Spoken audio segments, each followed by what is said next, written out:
Hello guys, this is आदर्श शुक्ला और आज हम लोग इलेक्ट्रिक डाइपोल के एक नए डेरिवेशन को देखेंगे। क्या है नया डेरिवेशन हमारा?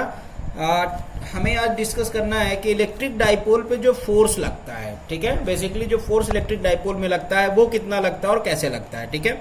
तो आज का हमारा जो टॉपिक है वो है हमारा इलेक्ट्रिकल फोर्स ऑन डाइपोल, ठीक है। या इसको सब हेडिंग में ये भी कह सकते हैं कि हम लोग इलेक्ट्रिकल फोर्स निकाल रहे हैं, इलेक्ट्रिकल फोर्स फाइंड आउट करेंगे किस पे? डाइपोल पर, जो कि टार्क होता है, ठीक है। तो है क्या क्वेश्चन हमारा, ध्यान से देखेंगे। इसमें क्या है, सपोज करो कि ये कोई एक uniform magnetic field electric field है। ये एक हमारी एक समान वैद्युत क्षेत्र है, यूनिफॉर्म इलेक्ट्रिकल फील्ड, ठीक है। ये हो गई इसकी डायरेक्शन ई, ये हो गई हमारी यूनिफॉर्म इलेक्ट्रिकल फील्ड। और यहां पर रखा हुआ है एक डाइपोल, ये हो गया इसका पॉइंट ए या बी मान लो, ये पॉइंट इसका हो गया बी और ये पॉइंट हो गया इसका ए, ठीक है बच्चों। यहां पे कौन सा चार्ज रखा है? यहां पे चार्ज रखा है हमारा प्लस क्यू, यहां पे चार्ज कितना रखा है? Minus Q. ये इसका मिड पॉइंट हो गया ओ, ठीक है। आपको पता है कि इनके बीच की डिस्टेंस कितना है? 2L। इनके बीच की डिस्टेंस कितना है? 2L। स्टार्टिंग समय पे, ठीक है, जब ये रखा हुआ था तो ये कितना एंगल बनाया हुआ था? थीटा। स्टार्टिंग पॉइंट पे एंगल कितना था इसका? थीटा। अब बच्चों आपको पता है कि इलेक्ट्रिक फील्ड में अगर कोई भी चार्ज रखा होता है तो उस पे लगता है एक इलेक्ट्रिकल फोर्स, ठीक है। और उस फोर्स की डायरेक्शन कहाँ होती है? पॉजिटिव चार्ज के लिए जिधर फील्ड होता है उधर इलेक्ट्रिक फील्ड फोर्स की डायरेक्शन होती है, ठीक है। तो ये हमारा पॉजिटिव चार्ज है, इस पर जो हमारा इलेक्ट्रिक फोर्स लगेगा, सपोज करो कितना लग रहा है? F। वो किधर लगेगा? इधर, ठीक है। और F कितना होगा पता है आपको? F होगा हमारा Q इंटू ई, ठीक है। सेम उसी तरीके से बच्चों माइनस पे क्या होगा? उतना ही फोर्स लगेगा माइनस चार्ज पर, लेकिन क्या होगा? उसकी डायरेक्शन क्या हो जाएगी? Just opposite. ये कितना हो जाएगा हमारा? Q इंटू ई। सेम वही मैग्नीट्यूड दोनों फोर्सों का सेम होगा बच्चों, बट उनकी डायरेक्शन क्या होगी? अपोजिट, एक इधर एक इधर।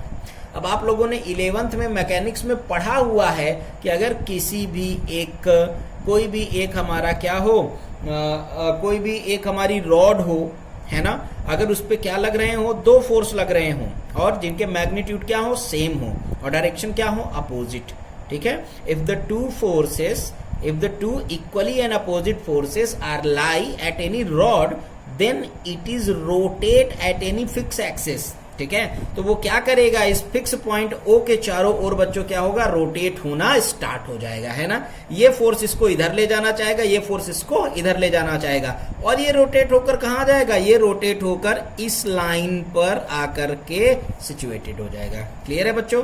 ये रोटेट होकर के इस पॉइंट पर लाकर आकर के क्या हो जाएगा? सिचुएटेड हो जाएगा। कहां? इलेक्ट्रिक फील्ड की डायरेक्शन पर। कहां पर? इलेक्ट्रिक फील्ड की डायरेक्शन पर। मतलब पहले इसका कितने एंगल पर था? थीटा, और जब ये घूम जाएगा तो इलेक्ट्रिक फील्ड के साथ कौन से एंगल पर हो जाएगा? 0 डिग्री पर हो जाएगा, ठीक है। तो बच्चों हमें क्या करना है? हमें सबसे पहले फोर्स देखना है कि इस पे कुल कितना फोर्स लग रहा है। ये पॉइंट हमारा B है, ये पॉइंट हमारा A है, ये O है। हमने यहां से एक परपेंडिकुलर ड्रॉप कर लिया, ठीक है बच्चों। ये एक पॉइंट हमें मिल गया, कौन सा? C, ठीक है।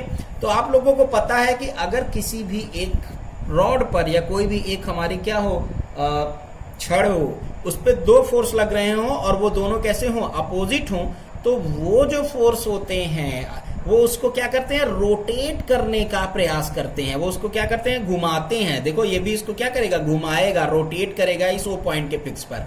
तो जब कभी भी फोर्स रोटेशन के लिए एप्लीकेबल हो या रोटेशन को कॉज करते हो तो ऐसे फोर्स को हम लोग क्या कहते हैं? टॉर्क कहते हैं। आप लोगों ने पढ़ा होगा, ऐसे फोर्स को हम लोग क्या कहते हैं बच्चों? टॉर्क कहते हैं।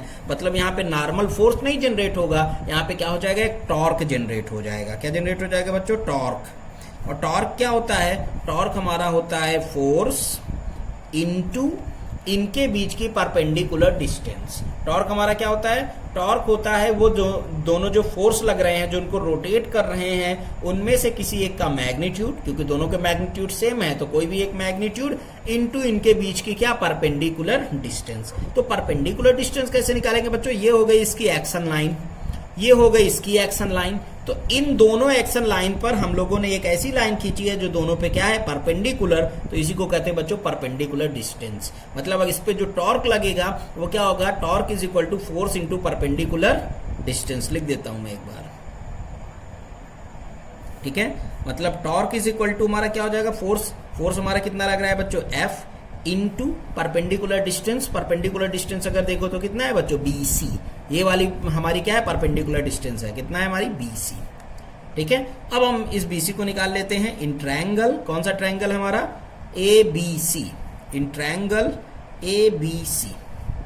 क्लियर है बच्चों। पता है आपको कि अगर ये एंगल थीटा होगा तो ये भी एंगल आपको थीटा ही होगा, है ना। तो यहां से अगर हम इस ट्रायंगल ABC में देखें, है ना, अगर मुझे क्या निकालना है, BC निकालना है, क्या पता करना है, BC।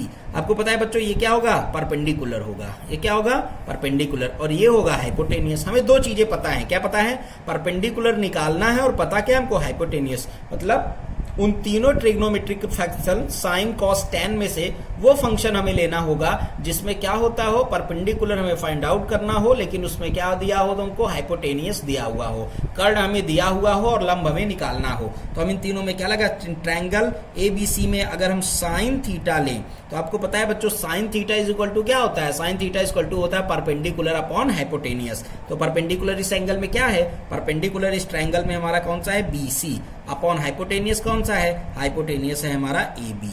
और हमको यही बच्चों फाइंड आउट करना है BC।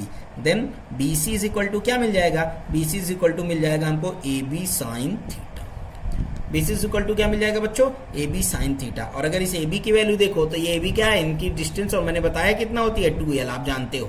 तो ये कितना हो गया हमारा, 2L साइन थीटा। ठीक है बच्चों, तो BC हमने निकाल लिया। देन एक्टिंग टॉर्क, कितना इस पे टॉर्क लग रहा है, एक्टिंग टॉर्क हमारा हो जाएगा, फोर्स कितना है, फोर्स हमारा है Q इंटू E इंटू इनके बीच की परपेंडिकुलर डिस्टेंस BC, और BC की वैल्यू आपने कितना निकाली है, 2L साइन थीटा। मतलब ये कितना हो जाएगा, टॉर्क इज इक्वल टू कितना, 2QL into E sine theta, है ना। तो टॉर्क इज इक्वल टू क्या हो जाएगा बच्चों, torque is equal to 2QL is equal to क्या होता है, आपको पता है 2QL क्या होता है, डाइपोल मोमेंट होता है। ये कितना हो जाएगा, P into E sine theta. क्या हो जाएगा बच्चों, torque is equal to PE sine theta, where P is the dipole moment, इतना आपको पता ही है। ठीक है। अगर हम इसको इन वेक्टर फॉर्म में लिखें, इन वेक्टर फॉर्म, अगर वेक्टर फॉर्म की बात करें तो कितना हो जाएगा, हमें पता है कि टॉर्क एक वेक्टर क्वांटिटी है। कैसे पता, क्योंकि हमें पता है P क्या है, वेक्टर, और इलेक्ट्रिक फील्ड क्या है, इंटेंसिटी भी क्या है हमारा, वेक्टर। P भी वेक्टर है, E भी वेक्टर, और इनके साथ क्या लगा है, साइन थीटा। अगर कोई भी दो वेक्टर प्रोडक्ट हो और उनके साथ साइन थीटा हो तो इसको हम लोग रिप्लेस कर सकते हैं बच्चों, किससे, P क्रॉस E से। किससे रिप्लेस कर सकते हैं, P क्रॉस E से। और आपको पता है कि P और E का अगर क्रॉस लोगे तो एक वेक्टर क्वांटिटी आएगी। मतलब ये क्या होता है, वेक्टर फॉर्म में इसको लिख सकते हैं, टॉर्क P क्रॉस E। इसमें बहुत ज्यादा न्यूमेरिकल आपसे पूछता है, बड़े सिंपल न्यूमेरिकल पूछते हैं, लेकिन काफी इंटरेस्टिंग न्यूमेरिकल इससे बनते हैं बच्चों, इसलिए ध्यान से देखिएगा इस डेरिवेशन को, इससे न्यूमेरिकल जरूर आपसे पूछा जाएगा। एक दूसरा कभी कभी आपको क्या पूछता है, डाइपोल मोमेंट में वर्क डन।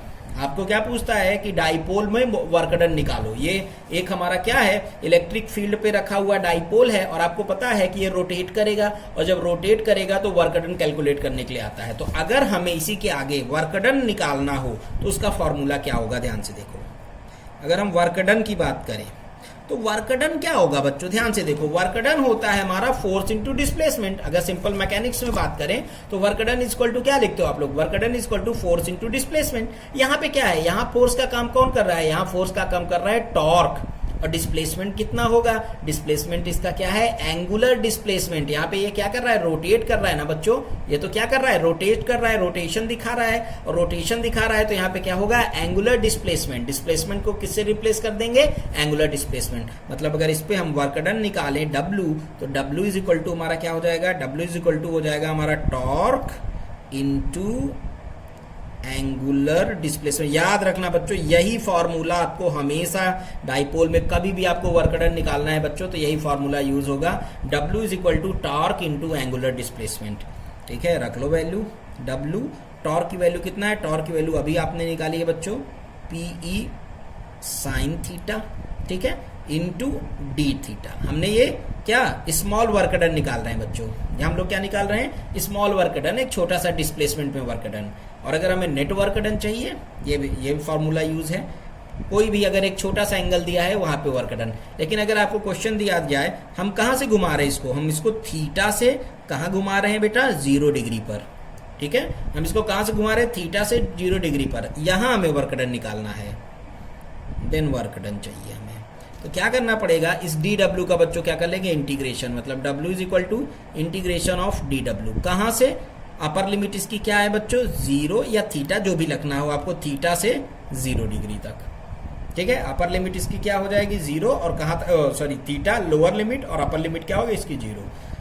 अगर यहाँ पे इसकी वैल्यू रखो बच्चों तो पीई कांस्टेंट है, बाहर चला जाएगा। साइन थीटा का डिफरेंशिएशन अगर करो, सॉरी इंटीग्रेशन करो तो क्या होता है, साइन थीटा का इंटीग्रेशन होता है, पता है किसी को, साइन थीटा का इंटीग्रेशन होता है minus cos theta. Sine theta का इंटीग्रेशन क्या होता है बच्चों, माइनस कॉस थीटा। मतलब अगर इसको हम सॉल्व करें तो हमें पता है कितना मिलेगा, पीई कितना मिल जाएगा, पीई माइनस कॉस थीटा, ठीक है।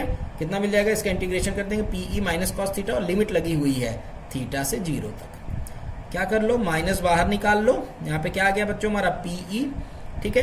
अब यहाँ पे क्या कर सकते हैं, upper limit minus lower limit रखते हैं, तो अपर लिमिट माइनस बाहर निकाल लिया हमने, कॉस 0 की वैल्यू होती है बच्चों 1, आपको पता हो, माइनस कॉस थीटा, थीटा की जगह थीटा, एक बार कॉस की जगह हमने 0 रिप्लेस किया, थीटा की जगह 0, तो कॉस 0 की वैल्यू हो गई बच्चों 1 माइनस कॉस थीटा, और अगर माइनस को अंदर कर दो तो कॉस थीटा प्लस 1। मतलब यहाँ पे वर्क डन क्या आ गया, वर्क डन हमारा आ गया बच्चों, net formula W is equal to, या अगर माइनस बाहर रखोगे तो 1 माइनस कॉस थीटा, और अगर माइनस अंदर कर दोगे तो पीई कॉस थीटा प्लस 1। ये बच्चों हमें क्या हो जाता है, एक फॉर्मूला।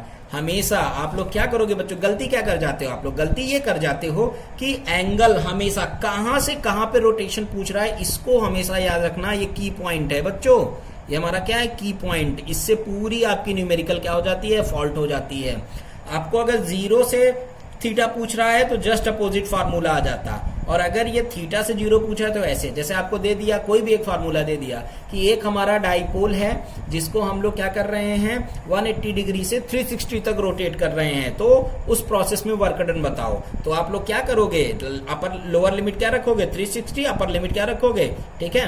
लोअर लिमिट हमारी क्या होगी 180, और कहां तक घुमा के ले जा रहे 360, अपर लिमिट दोनों को रख के यहाँ पे इस फॉर्मूले पे बच्चों क्या कर लेना, पुट कर लेना, आंसर आपको मिल जाएगा। बहुत इंपॉर्टेंट है ये टॉपिक आपके डाइपोल मूवमेंट का, जो हर ईयर इस पे क्या होता है बच्चों, एक न्यूमेरिकल जरूर बनता है। तो बिल्कुल भी मत घबराइए और इसको अच्छे से देख लीजिएगा, आपको ये पॉइंट क्या हो जाएगा, समझ में आ जाएगा। ओके बच्चों, तो यहां से हमारा जो पहला टॉपिक है हमारा इलेक्ट्रोस्टैटिक्स का, electric force and electric field and dipole, वो टॉपिक हम यहाँ पे खत्म करते हैं। हम लोग अगले टॉपिक पे आपको कुछ न्यूमेरिकल्स, इससे रिलेटेड न्यूमेरिकल्स देखेंगे, देन उसके बाद हम लोग अपना नेक्स्ट टॉपिक स्टार्ट करेंगे, क्या, गॉसेस थ्योरम। ओके बच्चों, थैंक यू, और अच्छे से इन वीडियोस को देखिए, और जितना भी हो सके इनको, अगर एक बार में समझ में नहीं आता है तो आप 2 बार देखिए, और लाइक और कमेंट्स में आपको जो कुछ भी पूछना हो आप इसमें से हमसे पूछ सकते हो। ओके बच्चों, थैंक यू फॉर दैट।